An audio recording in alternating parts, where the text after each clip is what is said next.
prepare-se para mergulhar nas profundezas do desconhecido. Esta não é uma simples coletânea de histórias de terror, são relatos que tocaram o abismo da escuridão humana e emergiram para assombrar até os corações mais fortes. Esqueça tudo o que você acha que sabe sobre o medo, pois o que você vai ouvir agora são contos que transcendem a lógica, arrastando você para dentro de um pesadelo do qual talvez você não queira acordar. Se o terror fosse uma arte, estas seriam suas obras-primas. Segure-se firme, apague as luzes, e lembre-se, o verdadeiro horror não está naquilo que você vê, mas no que você sente. O segredo da máscara. Nunca pensei que a curiosidade pudesse me levar tão longe. Na verdade, eu sempre fui alguém cuidadoso. Mas naquele fim de semana chuvoso, em uma tarde qualquer, algo despertou em mim. Era como se a internet tivesse deixado de me entreter. As redes sociais, os vídeos engraçados e tudo parecia vazio. Então, ao me deparar com uma discussão no Reddit sobre o submundo da internet, meu interesse foi fisgado. Alguém mencionava o Tor, um navegador capaz de te levar ao lado mais sombrio da web, um lugar onde a moralidade se desfaz e o proibido reina. Claro, eu já tinha ouvido falar do tal Deep Web, mas até então, era algo distante, apenas lendas digitais. Eu deveria ter parado por ali. Mas, como todos aqueles que se arrependem tarde demais, fui em frente. Fiz o download do Tor e comecei a explorar. No começo, nada parecia tão estranho. Links quebrados, fóruns empoeirados com discussões absurdas, e claro, os boatos sobre conteúdo ilegal. A cada clique, eu me afastava mais da superfície, e um arrepio constante começou a subir pela minha espinha. Foi quando encontrei um link estranho, uma página completamente negra, com letras vermelhas gritantes, chamadas as páginas negras. As opções pareciam saídas de um pesadelo e assassino de aluguel, pets mortos. Aquilo deveria ter sido bastante para eu desligar o computador. Qualquer pessoa sensata o faria. Mas havia algo no mistério, na escuridão que cercava cada link, que me mantinha preso à cadeira. Então cliquei em um link amarelo, uma escolha aparentemente segura entre tantas atrocidades. O nome era simples e Sociedade Secreta. Demorou mais do que o normal para carregar. A tela ficou em branco por um minuto inteiro, o cursor piscando no vazio, como se o site estivesse decidindo se deveria me deixar entrar. Quando finalmente carregou, a página virou um fundo negro, com um pequeno chatbox no canto inferior. Ao lado do chat, um quadrado preto, que mais tarde percebi ser uma tela de vídeo. Minha curiosidade gritava, mas uma parte de mim estava inquieta. Tive a oportunidade de voltar, mas digitei, olá. Foi a pior decisão da minha vida. Por um instante, nada aconteceu. O silêncio era quase insuportável. Mas então, a tela de vídeo se acendeu. Um homem usando uma máscara branca, sentado em um quarto escuro, apareceu. Eu senti meu coração parar. Não pelo fato de ele estar ali, mas porque, ao lado dele, eu me vi. Minha própria imagem estava na tela. Meu computador, que eu sempre mantinha com a webcam desativada, havia sido invadido. Instintivamente, tapei a câmera com o dedo, o pânico tomando conta de mim. Tentei sair da página. Nada funcionava. O botão de fechar tinha desaparecido, o cursor parecia congelado. Apertei Ctrl mais Alt mais Delete repetidas vezes, mas a tela permanecia imóvel, como se o próprio computador estivesse rindo de mim. E então, uma voz abafada, distorcida, ecoou dos meus alto-falantes. Não era uma voz humana. Estava sendo modulada, distorcida por algum software. Eu ainda posso ver você, Rafael. Meu corpo gelou. O homem na tela, e ele sabia meu nome. Cada célula do meu corpo gritava por fuga. Apertei o botão de desligar do laptop com tanta força que minhas mãos tremiam. Parecia uma eternidade até que o computador finalmente desligasse. O silêncio que seguiu foi um alívio absoluto, mas o pânico permanecia. Quem era ele? Como sabia meu nome? E o pior, por que ele estava me observando? Por dias, não consegui dormir. Mesmo após deletar o Tor e tudo relacionado a ele do meu computador, a paranoia me assombrava. Eu cobria todas as câmeras da casa, conferia janelas e portas constantemente. Estava me convencendo de que era apenas um hacker, um idiota qualquer tentando me assustar, até que recebi a carta. Era um dia normal, até minha mãe me chamar com um envelope nas mãos. Sem remetente. Ela o jogou no meu quarto, sem saber que ao abri-lo, meu mundo desabaria. Dentro, apenas uma folha de papel. 3 palavras escritas em letras garrafais, grandes e grotescas. Não volte mais. Meu estômago se revirou, e senti que ia vomitar. Alguém sabia onde eu morava. Alguém estava me observando de perto, e tinha feito questão de me avisar que eu estava encrencado. Rasguei a carta em pedaços e a joguei no lixo. Não contei nada para minha mãe. Ela ficaria histérica, e eu sabia que a polícia não poderia fazer nada. Tudo era anônimo, não é? Eu apenas queria esquecer, seguir com a minha vida, fingir que nunca tinha sido estúpido o suficiente para mergulhar no abismo. Mas o medo nunca me deixou. Todas as noites, ao apagar as luzes, eu me perguntava se aquela máscara branca ainda me observava de algum lugar. Talvez, através de uma câmera que eu esqueci de cobrir, ou de um canto escuro onde meus olhos não conseguiam alcançar. O que eu sabia, com certeza, era que jamais deveria ter clicado naquele maldito link. Eu nunca mais toquei no Tor, nunca mais busquei saber o que mais havia naquela sociedade sombria. Mas eu sabia, no fundo, que havia cruzado uma linha. E uma vez que você olha no abismo, ele também olha de volta. Se você está gostando deste banquete de terror, não se esqueça de se inscrever no canal para não perder as próximas histórias que vão gelar a sua espinha.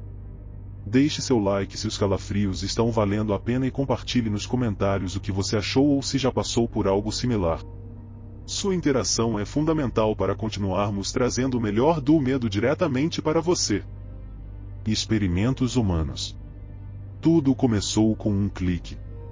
Naquele dia, eu estava cansado da rotina. As redes sociais eram sempre as mesmas, os vídeos repetitivos. Foi quando, sem saber porquê, decidi voltar à Deep Web. Eu já havia visitado aquela parte da internet antes, algo que a maioria das pessoas jamais faria. A curiosidade havia me levado longe demais, e naquele momento, eu me via novamente descendo a escada sombria que leva ao abismo digital. O que encontrei lá nunca mais sairá da minha cabeça. Eu não estava procurando nada específico, só navegava por links perdidos em uma teia de endereços estranhos. Em meio a páginas cheias de ofertas absurdas e conteúdos ilegais, encontrei algo diferente. Era um site com uma interface primitiva, fundo preto e letras vermelhas grotescas. O título, em fonte manchada de sangue, dizia: Experimentos humanos. Meu coração deu um salto. Algo dentro de mim dizia para fechar o navegador imediatamente, para apagar aquilo da minha mente. Mas a curiosidade, essa maldita curiosidade, sempre fala mais alto. O texto de boas-vindas era breve e perturbador. Os experimentos apresentados aqui são a prova de que nem todos os seres humanos são iguais. A descrição era direta, fria, quase clínica. Ali, dizia-se que os escolhidos para participar dos experimentos eram, em sua maioria, pessoas em situação de rua, invisíveis à sociedade, esquecidos pelo sistema. Mas também mencionava que, vez ou outra, alguém azarado caía nas mãos erradas. E eu queria parar de ler. Cada palavra parecia corroer minha sanidade, mas meus olhos estavam presos à tela. As atrocidades que eram descritas iam muito além do que a mente humana é capaz de conceber: privação de comida e água até o limite da resistência humana, testes de tolerância à dor extrema, infecção proposital por doenças, e o pior de tudo, experimentos com crianças e bebês. A náusea tomou conta de mim.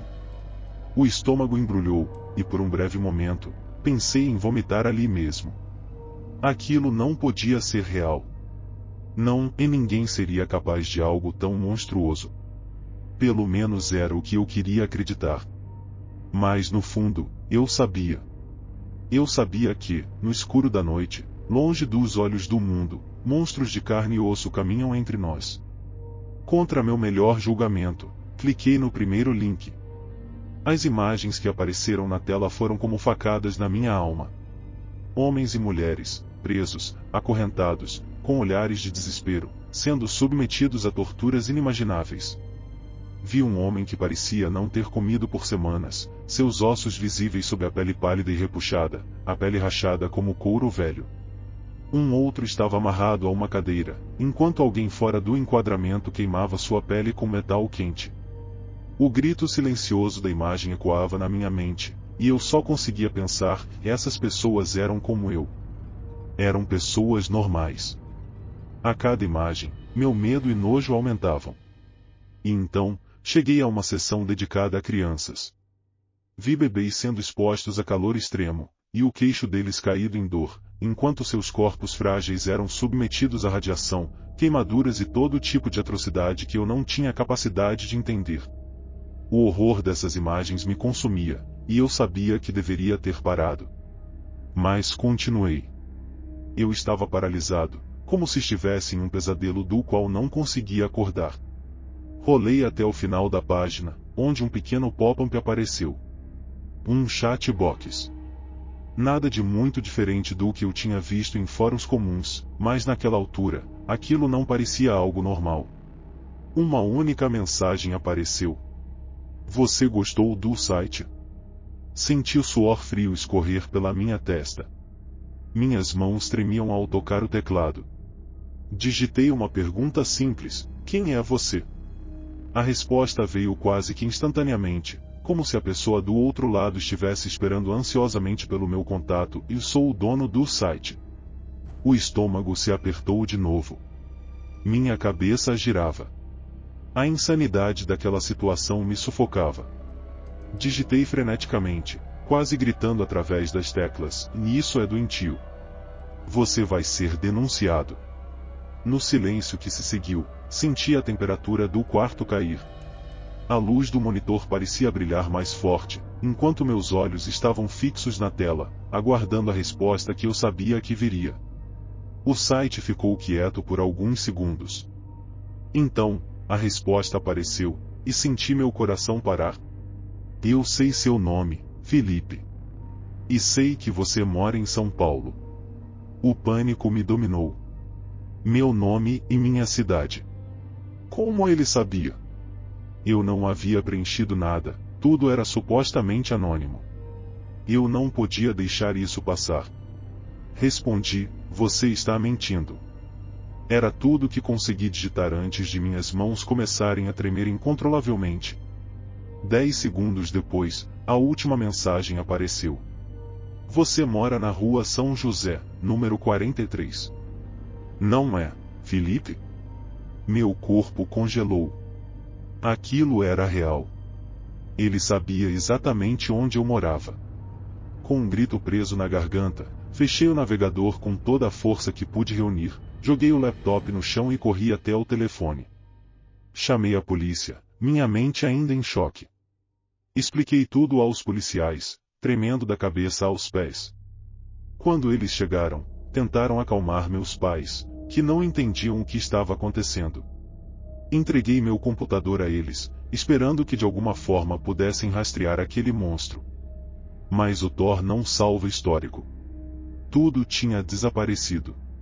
Eu não conseguia me lembrar do endereço do site, apenas das imagens gravadas na minha mente, como cicatrizes que jamais desapareceriam. Os policiais disseram que, se o que eu estava dizendo era verdade, deveríamos nos mudar o quanto antes. Por sorte, meus pais já estavam pensando em se mudar de qualquer forma. Nunca agradeci tanto por uma mudança repentina. Nos meses que se seguiram, pedi desculpas a eles todos os dias. Eu os tinha colocado em perigo. Não havia palavras suficientes para expressar o quanto me arrependia. Agora, já longe da nossa antiga casa, tento me convencer de que o dono do site estava apenas blefando, tentando me assustar. Mas a verdade? Nunca saberei. O que eu sei é que algumas portas não devem ser abertas. Existem horrores no mundo que deveriam ficar para sempre enterrados. E eu fui tolo o suficiente para encontrar um deles. Se essas histórias estão te deixando com medo, não se esqueça de se inscrever no canal e ativar o sininho para não perder nenhum dos nossos próximos contos macabros. Dê um like se o terror está te impressionando e compartilhe suas reações nos comentários. Seu apoio ajuda a manter o pavor vivo e garante que mais histórias sombrias cheguem até você. A invasão. Lucas sempre foi o tipo de pessoa que jogava seguro. Ele não era o cara que tomava decisões arriscadas ou se metia em encrencas desnecessárias. Mas naquela noite, ele faria algo estúpido, e isso mudaria sua vida para sempre. Seus pais tinham saído para uma viagem em Búzios e ele estava sozinho em casa, o que lhe deu a falsa sensação de liberdade. Não era a primeira vez que experimentava maconha, mas dessa vez, ele estava sem seu fornecedor habitual. Seu amigo havia se mudado para outra cidade, e o medo de ficar sem aquela onda para o fim de semana o fez procurar novas alternativas. Ele ouviu falar de um tal Silk Road através de um fórum de discussões na Deep Web. Não demorou muito para que ele baixasse o navegador Tor e começasse a explorar as profundezas daquele mercado negro digital. No início, foi só curiosidade. Mas a tentação veio rapidamente quando encontrou um vendedor de cannabis com boas avaliações. Um usuário chamado Web oferecia o que ele procurava, e o melhor de tudo, estava perto. Lucas pensou, por que não? A ideia de fazer um acordo local parecia menos arriscada do que ter que esperar dias por uma encomenda. Ele entrou em contato com o tal Web, que respondeu com uma oferta e uma entrega rápida, barata em sua própria cidade, Niterói. Era perfeito, e até ele sugerir que o encontro acontecesse não em um local público, mas atrás de um antigo galpão abandonado, numa área afastada da cidade. O instinto de Lucas lhe disse que algo estava errado. Mas o desejo, ou talvez a ansiedade, falou mais alto. Contra sua melhor intuição, ele concordou. Marcaram para as 21 horas, atrás daquele galpão, um lugar que ele mal lembrava existir, mas que conhecia vagamente. Às 20h45, Lucas já estava no local, sozinho, sentado no carro. O galpão se erguia à sua frente, uma estrutura antiga e decadente, com janelas quebradas e grafites cobrindo as paredes. O vento soprava entre as folhas secas espalhadas pelo chão, criando um som perturbador. Ele enviou uma mensagem para o tal Web, informando que já estava lá. Nenhuma resposta. Minutos se passaram, e a inquietação começou a tomar conta de Lucas. Por que ele não responde? Pensou consigo mesmo, enquanto mexia ansiosamente no celular, tentando afastar a sensação incômoda de que algo estava muito errado. O relógio marcava 21h20, e Lucas decidiu que era hora de desistir. Quando já estava prestes a ligar o carro, recebeu uma mensagem, estou a caminho. Algo não se encaixava. Se o cara vivia a 1 hora de distância, como ele sabia que Lucas já estava lá? Um calafrio percorreu sua espinha, e a paranoia começou a tomar conta. Ele finalmente cedeu à intuição e resolveu ir embora. Ao chegar em casa, seu alívio foi imediato. Não estava mais no local sombrio e silencioso, mas em seu lar seguro, ou pelo menos, era o que ele achava. Quando Lucas estacionou na frente de casa, percebeu algo estranho. A porta de entrada estava entreaberta. O coração começou a bater forte, o sangue correndo mais rápido em suas veias. Ele sabia que havia trancado antes de sair. Lentamente, saiu do carro, sentindo suor frio brotar na testa, e caminhou em direção à porta. Ao entrar, notou o silêncio absoluto. Um silêncio que não devia estar ali. Ele subiu as escadas, chamando pelos pais, mesmo sabendo que eles estavam fora.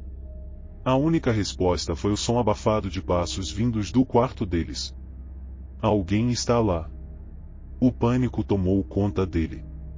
Seu primeiro instinto foi correr, sair dali e chamar a polícia, mas ao invés disso, ele fez algo que jamais imaginaria, correu para a cozinha, pegou uma faca e subiu. Seus pés pareciam pesar toneladas enquanto subia os degraus. Ao chegar no corredor, viu que a porta do quarto estava aberta apenas uma fresta, e o som dentro havia cessado. Ele sabia que não deveria abrir aquela porta, mas o fez. E então, no momento em que a porta se escancarou, não havia ninguém à vista, mas o quarto estava revirado, e a caixa de joias da mãe, aberta. Foi então que ele sentiu o movimento sob a cama. Antes que pudesse reagir, uma mão agarrou seu tornozelo, puxando-o com força para baixo. Lucas gritou e instintivamente enfiou a faca na direção daquela mão. Um grito de dor ecoou pelo quarto. O homem, agora visível, rastejou debaixo da cama, com sangue escorrendo pelo braço. Era um homem grande, usando roupas sujas e um boné surrado. Ele não tentou atacar Lucas. Simplesmente levantou-se, mancando, e correu em direção à saída. A adrenalina fez com que Lucas o seguisse até o andar de baixo, mas o homem já estava longe, entrando em um carro preto estacionado na frente da casa. Desapareceu nas ruas, deixando Lucas ali, tremendo e em choque. Ele olhou para as mãos ensanguentadas, ainda segurando a faca, enquanto seu celular tocava no chão, já conectado com a polícia. Quando os policiais chegaram, Lucas tentou explicar o que havia acontecido, mas a verdade era que ele tinha medo de revelar toda a história. Não podia dizer que tinha marcado um encontro com um traficante via Deep Web e era ilegal. Ele limitou-se a relatar o que pôde, descrevendo o invasor da melhor forma possível, mas no fundo sabia que o verdadeiro culpado, o homem com quem havia marcado, estava solto por aí, com sua identidade, seus dados, talvez até seu endereço. A polícia nunca encontrou o invasor. Ele desapareceu sem deixar rastros. E Lucas nunca mais conseguiu dormir tranquilo. Cada sombra na casa parecia esconder uma nova ameaça. Cada ruído noturno fazia saltar de pânico. Ele sabia que tinha sorte de estar vivo, mas também sabia que o pior já havia acontecido e a sensação de segurança em sua própria casa havia sido arrancada dele para sempre. Sobreviver a essas histórias não é para qualquer um. Se você chegou até aqui, parabéns, você é mais corajoso do que a maioria. Não se esqueça de se inscrever no canal para garantir que as próximas histórias de terror cheguem diretamente até você. Prepare-se, pois o medo nunca descansa. Nos vemos no próximo vídeo e se você tiver coragem de voltar. Até breve.